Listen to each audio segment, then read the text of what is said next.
Hey everybody, welcome back to the Woods Collab Podcast. And again, the Woods Collab Podcast, we're all about helping you, helping us, helping us all to be our best selves. So, babe, we got another episode today. Yes. And we're going to be building off of the last episode where we talked about presence, but we got a lot of good feedback. We talked about it. We walked away with some good tools to make ourselves better. Yeah. And we want to go another layer in talking about presence. You ready for it? I'm ready for it. Excited about it. All right. So let's get right into it. So another layer of presence. So we talked a lot about presence last week, and we talked about some things that we could use in order to build our presence.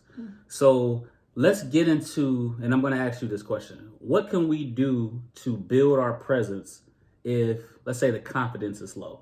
You got low confidence, but I want to build my presence. Yeah. What could I do in order to get over that hump? Oh my gosh. So that question speaks to my heart. I know we touched on introversion a little bit last time, but sometimes introversion can impact your confidence because you really prefer to be alone. You prefer to get your energy by yourself versus being around other people. And sometimes that doesn't mean that you're the loudest person in the room. And so for me, building confidence was definitely a struggle and a thing that I had to work through, especially once I turned about 18. And I think for me, my first thought as far as building my presence and getting over that confidence hump was fake it till you make it. Right? Can you say fake it till you make it? I don't like fake it till you make it. Well, let me share my listen. As a person who's always had great confidence about everything, hashtag name on your shirt. Not always. Listen. So as a person this is my story. Go ahead, tell them about fake it till you make it. So for me, it was fake it till I made it. So it was, how do I want to show up? How do I push myself to believe that I am the things that I want to be? Okay. Right? So that I can show up in the spaces that I need to show up in those spaces. And so it was, okay, if I'm in a setting, if I'm in a space, how do I speak a little bit louder? Because I used to be very quiet, kind of mousy, very to myself. I know it's hard to believe. Hard to believe now, right? Going back to 18-year-old Keisha, right?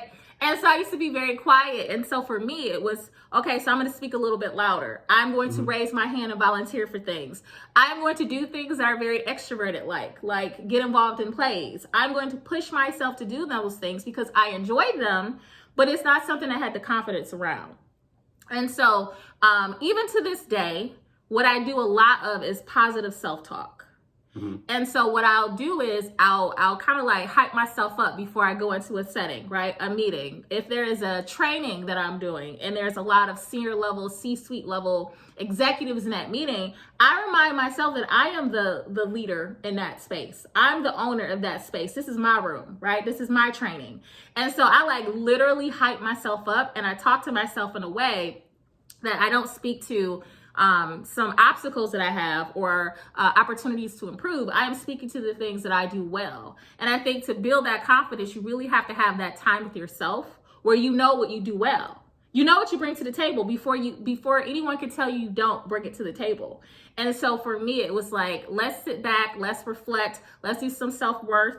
Not everything I do is trash, right? Not everything anyone does is trash. So figure out what that great thing is that you bring that's unique to you and really meditate on that and talk nice to yourself when you're going in different settings. And not just that, if you start to find yourselves focused on the negative things, change the channel and really think about the things that you do great and you bring. Okay. Yeah. Do you remember the first, because you mentioned when you were 18. Yes. Do you remember like one of the first critical moments or an impactful moment where you intentionally went out and says, okay, I am going to be confident in this situation, which normally you wouldn't have been? I'll never forget, telling my age, worked at Blockbuster. Started Blockbuster when I was 17 years old. Blockbuster Video. So for those of you that don't know, Blockbuster is a company where you used to go to. No, stop. They are not a paid sponsor, so we're not going to give them that type of energy. So listen, I worked at a video store, and there was my manager at the time, and he knew that I was kind of like withdrawn and kind of quiet. And so we had to greet people when they walked into the store.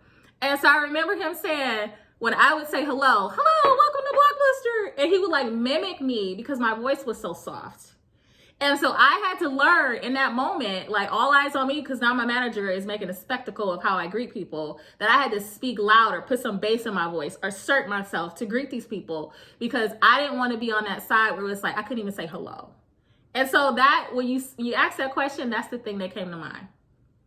So I have a question for you. Okay. I'm gonna put it back on you because you said that there was a time where you were not confident, and I've known you for 19 years. And in 19 years, you have always been confident. So help me understand what that Mike Woods was like. There was a transformation. There was definitely a transformation, and the confidence was there, especially coming up in a sports family. So you had to be confident in doing certain things in sports. Yeah. It came with a level of confidence. I wasn't as outspoken in the past. Mm-hmm. It took a while for me to transition from that.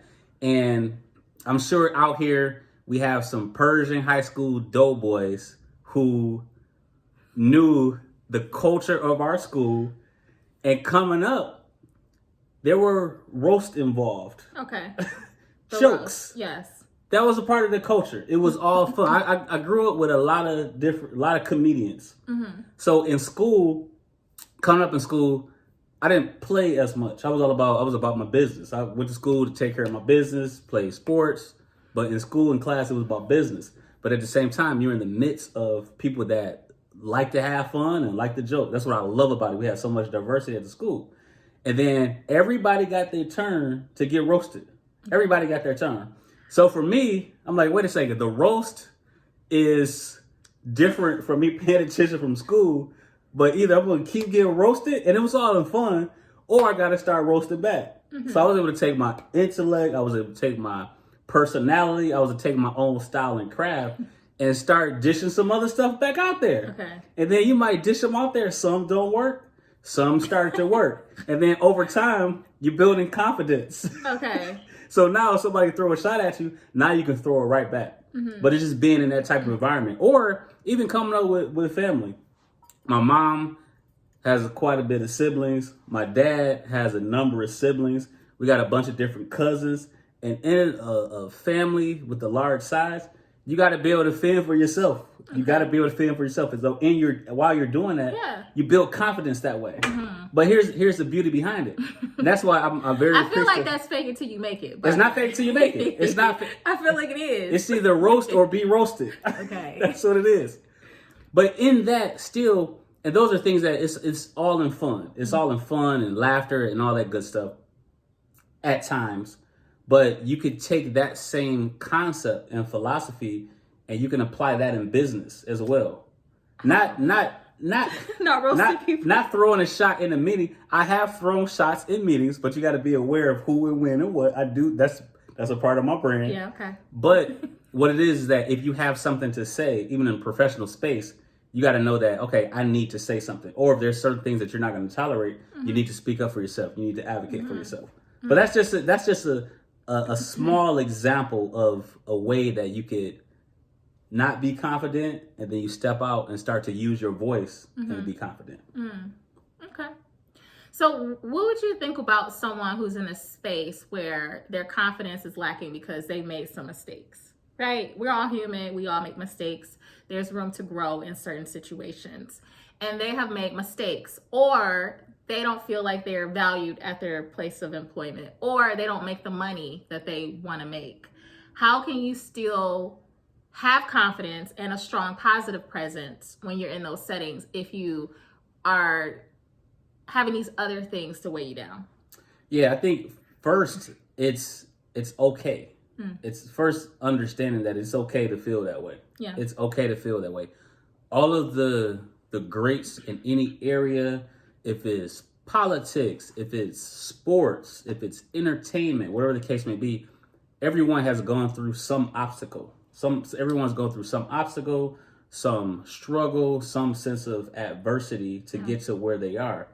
It's okay to first, acknowledge that moment, identify with that moment. And then, I know we talked about this before, depending on what those goals are and that why, that thing that's driving you, it's so important to stay close to that. Because if your goal is, let's say, promotion in whatever space you're in, if your goal is to get promoted and you put yourself out there and it didn't work in your favor, did your goal of getting promoted go away?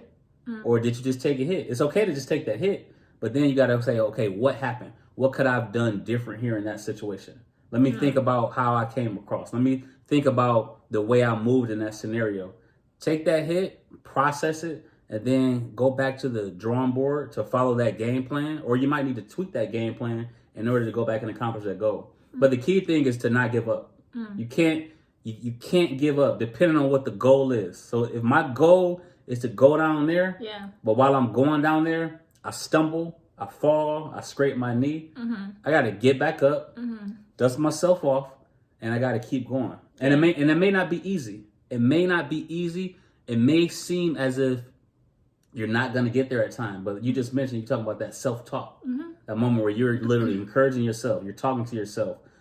You might need to meditate on it. You might need to pray on it. You might need to read on it. You might need to listen to some type of podcast. You might need to talk to people that you can talk to who's going to give you the real behind it. But your goal is to get down there. You got to keep up and keep going.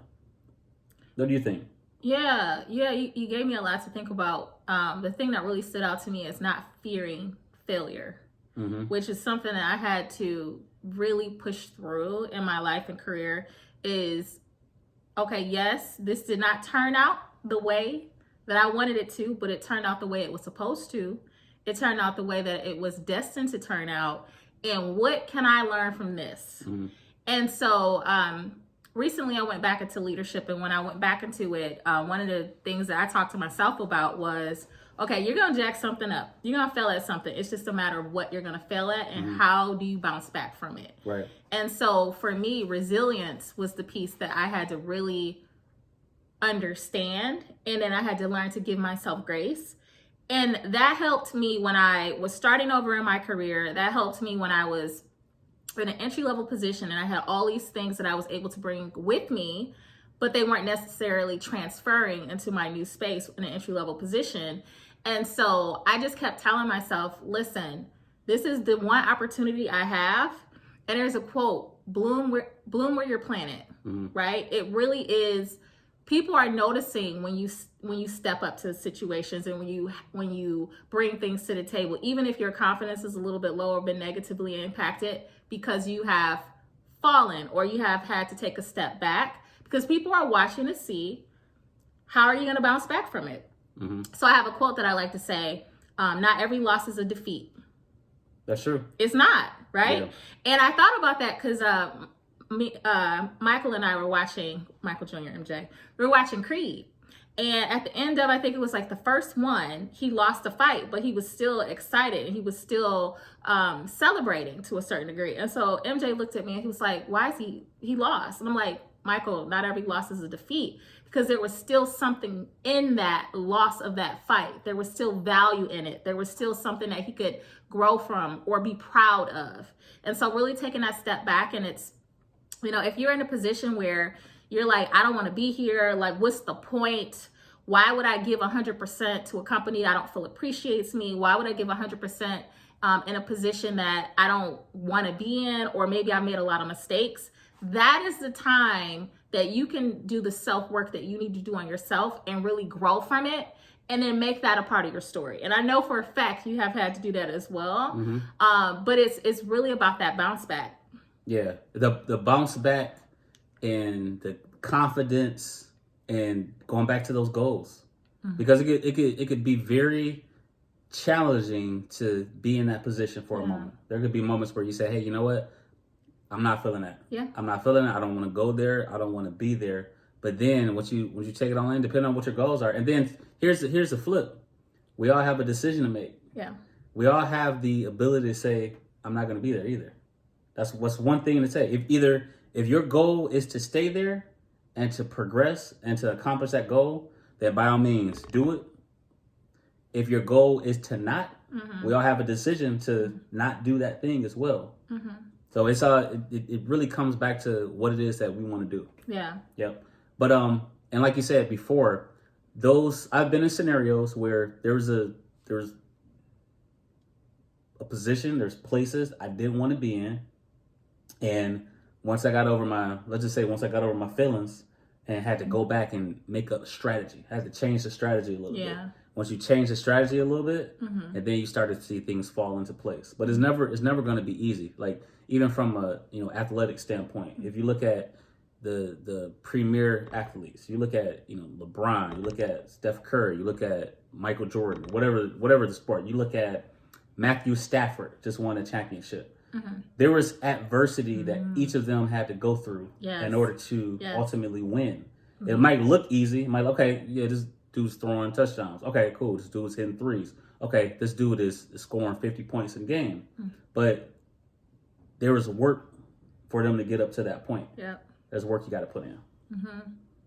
Yeah, you brought up Matthew Stafford, and that really spoke to me. I recently heard a quote to the effect of, beautiful flowers bloom on fertile soil, right? So you can bloom where you're planted and you do what you can in order to grow yourself. But if you find that is not fertile soil for you, then sometimes it's that time for you to actually move. Hashtag Matthew Stafford, right? And so we're able to see through his journey. But to your point, people see the other side of it and they're like, oh my gosh, that's so great. Oh my goodness, they just woke up in this position and they don't know the tears, the heartbreak, the pain, the prayer, the things that have happened leading up to that point, right? And so I think that that's really important to call out. Right, that's true. So how do you think, so I know you talked about being an introvert, and as you look back on that journey, first, do you still identify as an introvert? I do. And I just want to say, I will say to everyone, not every introvert is shy. I'm not a shy individual. I just don't want to be bothered all the time by people. That's the fair. difference. That's fair. But you know who you are. Yeah. You know who you are. Do you consider that as a part of your brand now? No, I think most people probably think I'm an extrovert because Why is that? Because I have studied presence and I've studied who I want to be and I know how I want to show up in spaces and I know the things that I enjoy, and the things that I enjoy involve me training large groups of people or acting in a play or saying hello to everyone I meet. So it's the thing that I push myself to do. I would just say at the end of the day, I'm probably more exhausted and I'm probably not going to want to hang out afterwards because I need a nap. That's interesting. Yeah. It exhausts me to not do those things. I know, right? Right. I know. It does. Because you're an extrovert. Do you feel that way? You're the poster child for extroversion.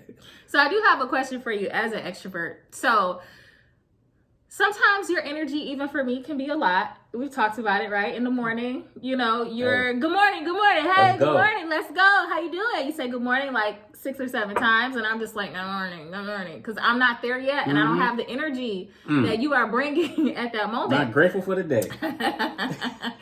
So I will say, when you think about presence, if you are an extrovert, if you are an extreme extrovert and you are outgoing, like how do you pull that back a little bit so that you're not necessarily, not saying that extroverts do this, but necessarily blurting out everything that you want to say or making noise, if you will, and it's not necessarily of value. So how do you like temper that extroversion to a certain degree to have a positive brand or a positive presence? You first have to know yourself. You have to know yourself. So I know for me, like we talked about before, when it's time to go, it's time to go. So I know for me, it's time to go. What does that mean? That means 10 all day. That means get up and let's go running. Yes. But if it's a space, you also have to know the audience. You have to know, I think this is valuable for anyone, is to know your audience, know who you're talking to, know who you're interacting with. There's some times for you in the morning, I say, you know what, let me leave you alone. I'm just go about my business. But you have to know, I think it's important to know your audience, know who you're dealing with, because if not, that could turn that person off. So if you and I are partnering on some type of initiative and I'm coming across in a way, and I've identified that this way I'm coming across is causing us to be counterproductive, I may change my energy up I still got to be myself, Yeah. but I might just change the energy up. So it's knowing the people you're working with, knowing your surroundings, being aware of who's around you, how they interact, and moving from there. Yeah. But it's also important too. This is another hack. Think about things the way others may perceive them. Mm-hmm. So not that you have to, but it may help. So if I'm getting up in the morning and I'm beating on drums, and if I know, you do. and if I, but if I know that bothers you, I might still beat on the drums. You do. But I know that it bothers you. So now, that's the healthy. So now if I'm like, hey, let's go out for breakfast, and you on a fitness kick and we moving, and I wanna go out to breakfast and I want to eat some pancakes and some bacon, and I need to convince you to go out with me for breakfast, I might not get out and beat on the drums that morning because I want to have a productive collaboration. Oh, okay. See? I'm learning a lot about and you. So right I'm now. just this just life skills, life hacks you can use to your advantage. You say collaboration, I hear manipulation. But anyway. Hey, it's all the same. Anyway, yeah, I do feel that. I feel like you were touching on social awareness for sure. And so I was recently watching a TV show, and they did like the reunion episode. And in this reunion episode, there was a guy on there who continuously interrupted every person who was telling their story. And he just had something to weigh into it. He wanted to just give his 2 cents. And people were rolling their eyes. People were like falling out of their chairs. And it was like he didn't even notice it because he just wanted to add what he thought was value, right? Mm-hmm. He just wanted something to say. Maybe he wanted some camera time. And it was like, dude, look at the people around you and pick up what they're putting down. And at the end of the day, he's not adapting to the situation. And it looked poorly on him. It really looked poorly on him. And then he made a comment about feeling like he was a villain. And so I think that knowing your audience is so important, right? Just like introverts have to dial it up, for certain opportunities, I feel like extroverts have to also dial it back for certain opportunities. Yeah, that's where the balance comes in. So like you talked about before, about being confident, and you had to step out there to be confident. And to get the manager at the store to stop making jokes, you had to go out there and be confident. Yes.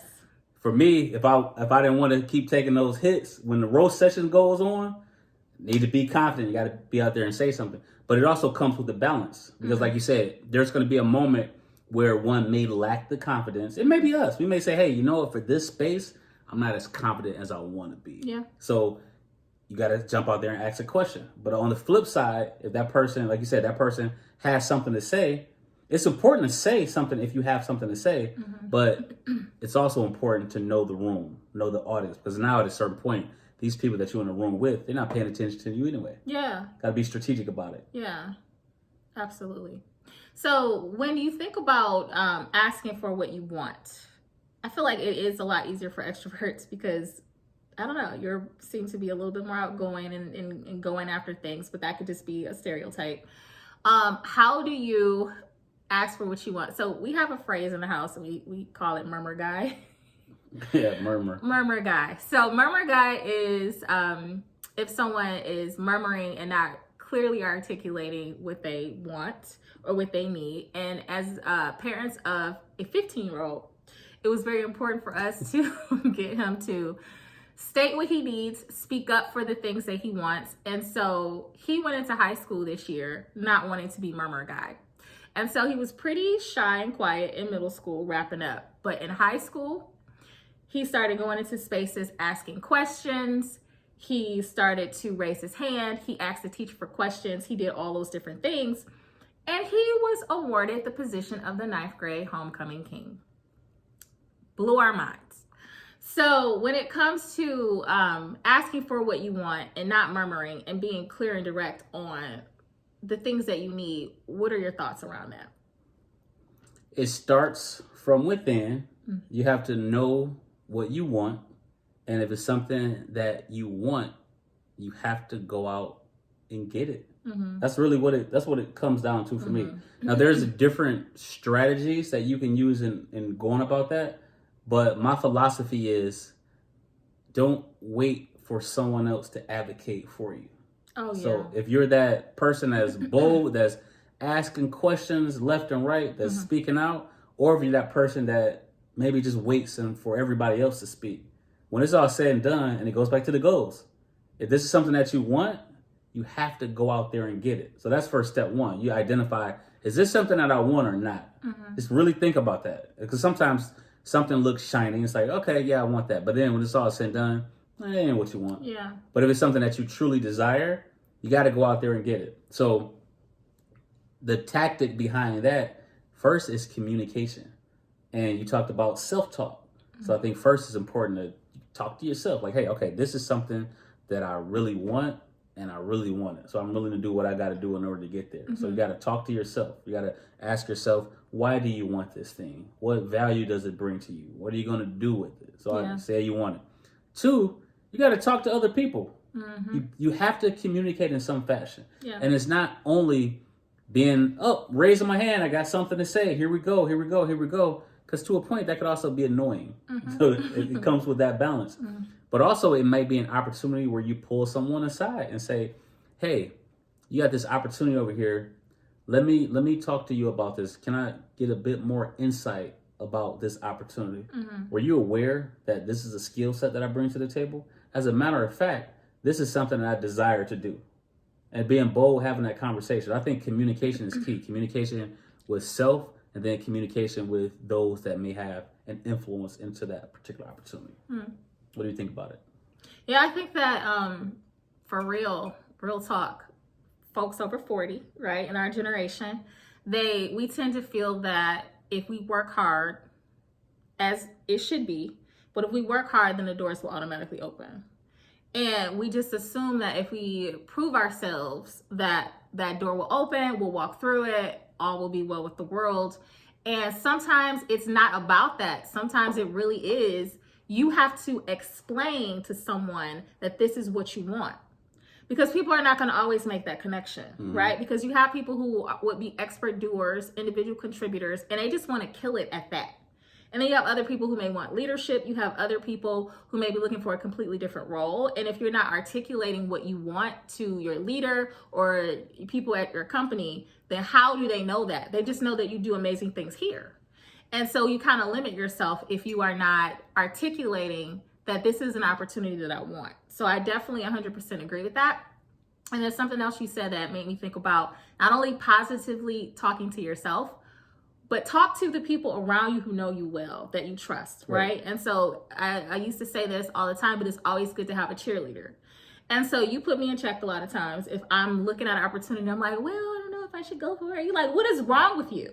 Gotta go. You know how to do this. Why are you doubting yourself? And because you have those moments with me where it's almost like you like snap out of it, then I'm able to say, okay, so he knows me very well. He's not going to have me out there looking silly. And so he's going to let me know if this should be something that I pursue based on what I bring or not, right? And we keep it real with each other like that.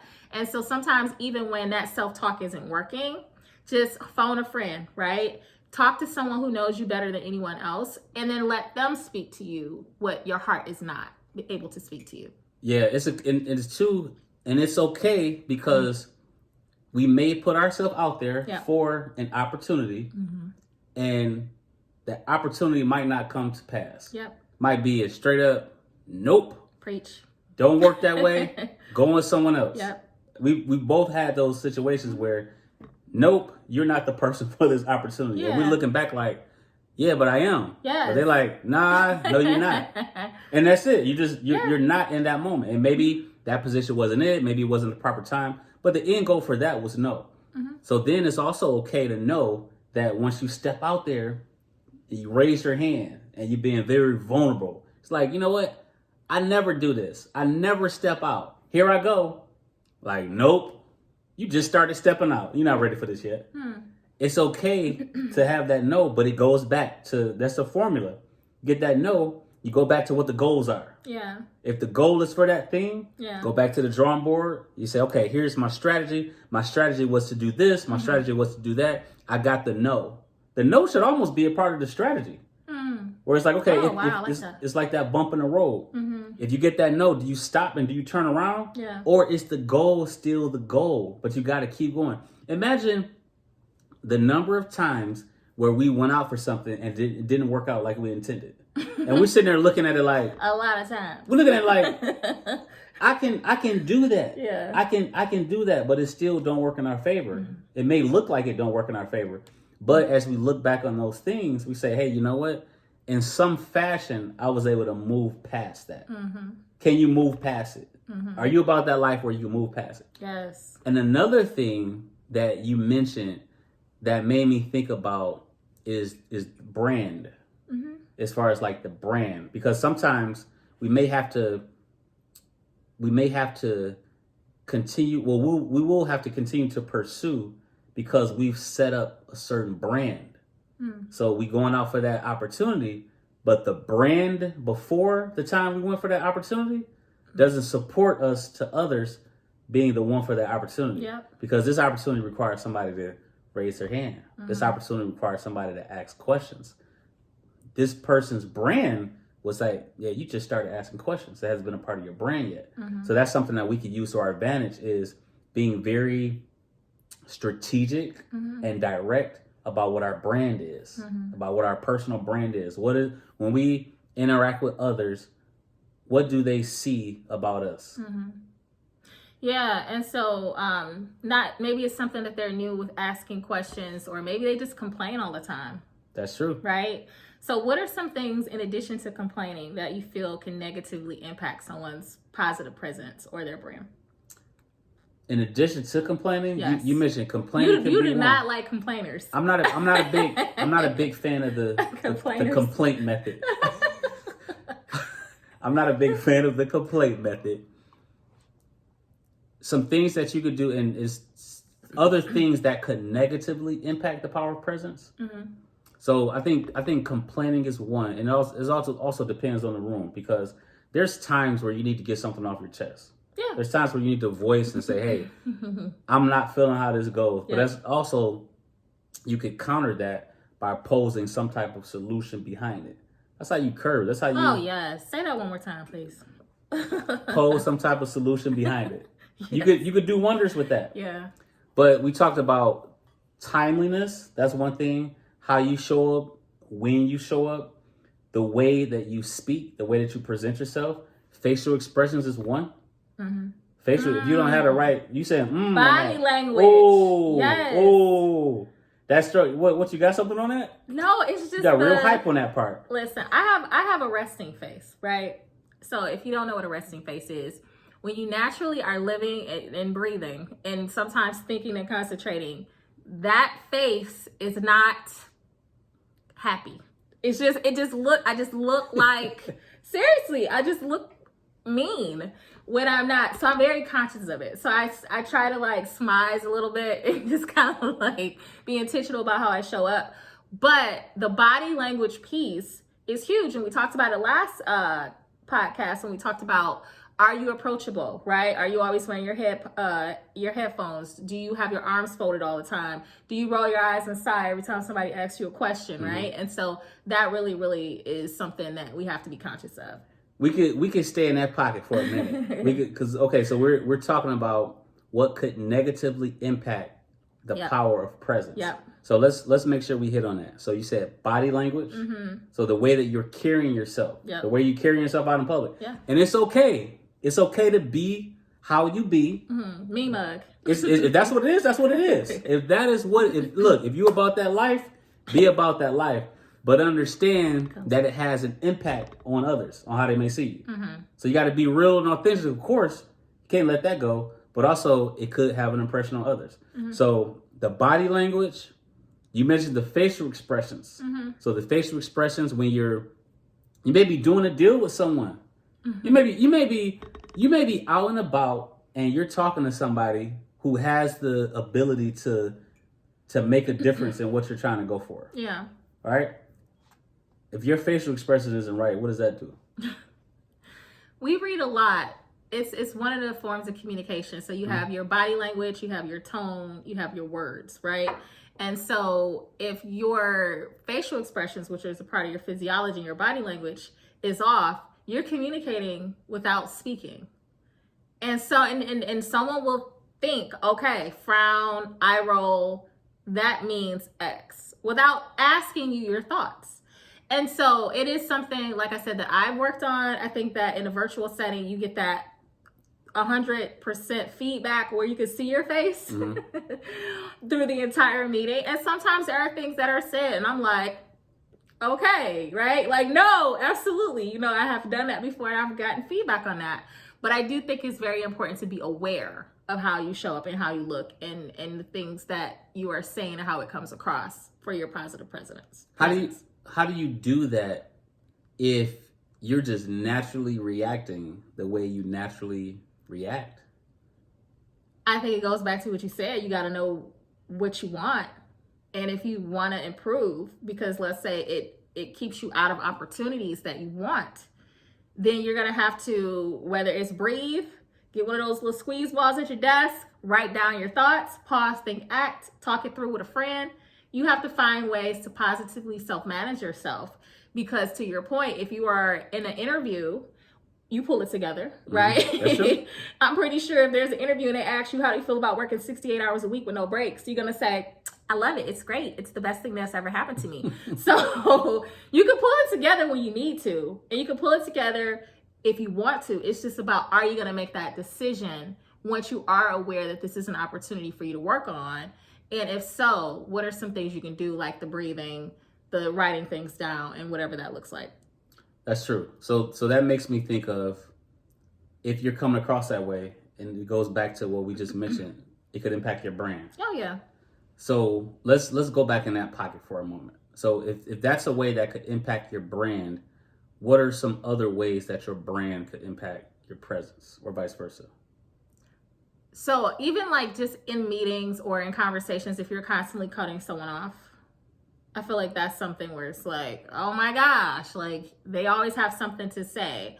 Or if you are sharing your thoughts and 98.8% of it is negative, it's constructive, right? And that was something I had to work through because I think very critically about things. I think about the things that are wrong before I think about the things that are right. And so someone can do a training or a presentation, they put their heart and soul in it, and I'm like, but you didn't greet us, right? Or your camera is foggy. And I'm thinking about all those things. And then I had to take a step back and think about the effort and the intent and the heart that was put into it. And so what I've worked to do is think about the positives, right? Think about the effort, think about those things first. And I make sure that I add that to the conversation. And so if you're always in a meeting or in a setting and everything you say is constructive and critical, that's your brand. People they may learn to appreciate it and they may learn to value it, but not everyone can take that, right? And so if everything you say is negative, then they're going to know you as a negative Nancy or someone who always has something negative to say, versus being someone who always has something impactful to say, which could be because you are thinking about the positives as well as the negatives in a constructive way. When you go about your business, would you say do you think about your brand, or is your brand just subconsciously a part of you, or what is your brand? I think about my brand all the time.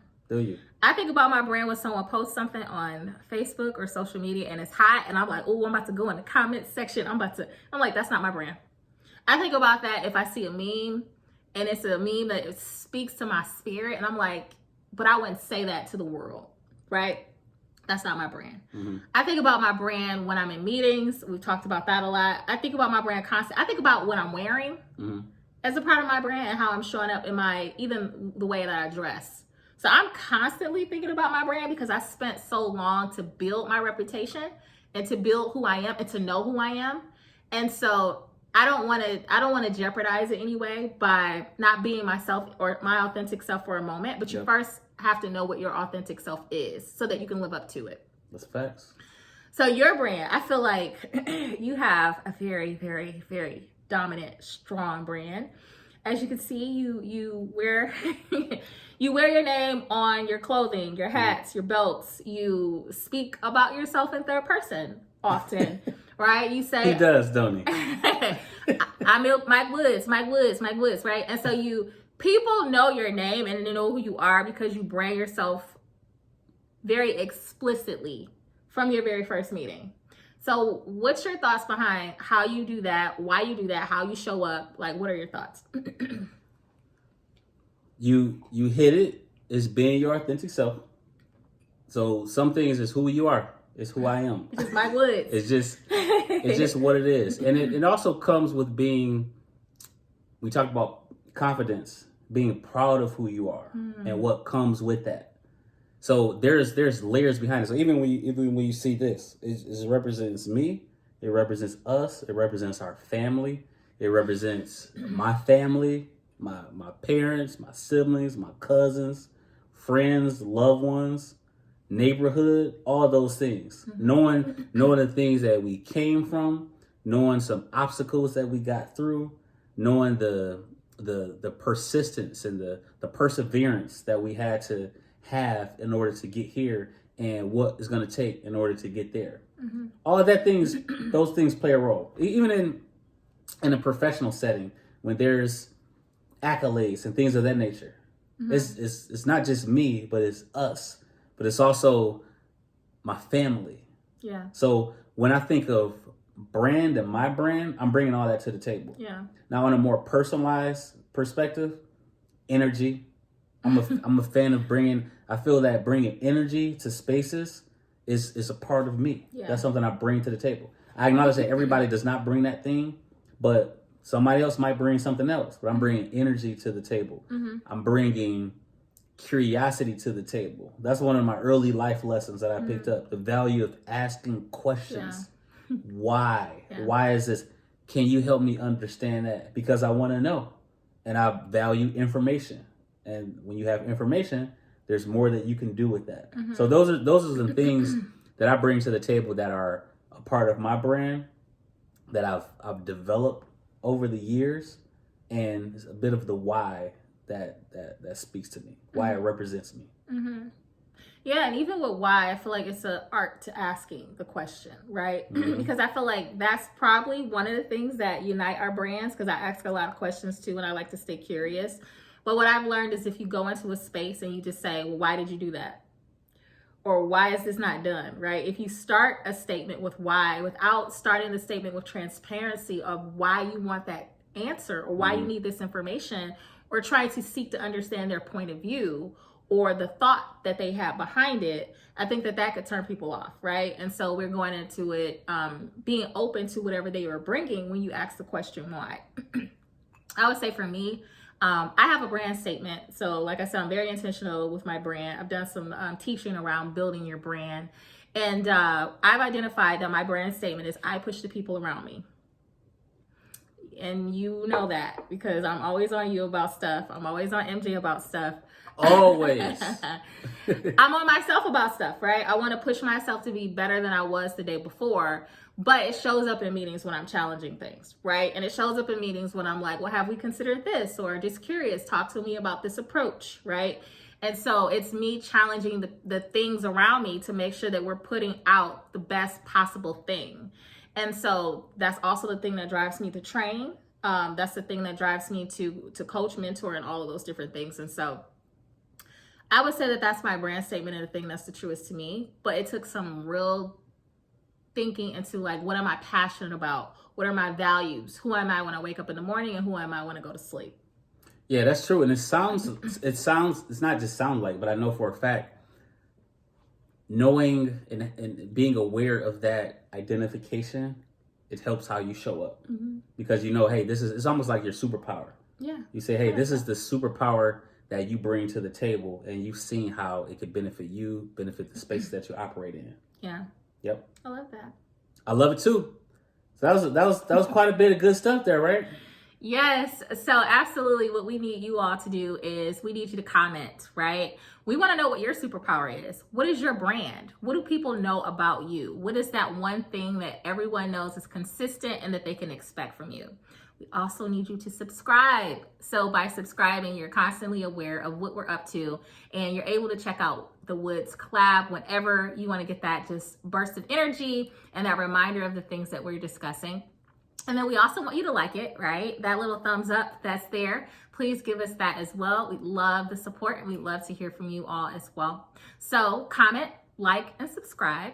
And have the best freaking day that you can possibly have. Mike, you got anything else you want to say to everyone? This is a Woods collab.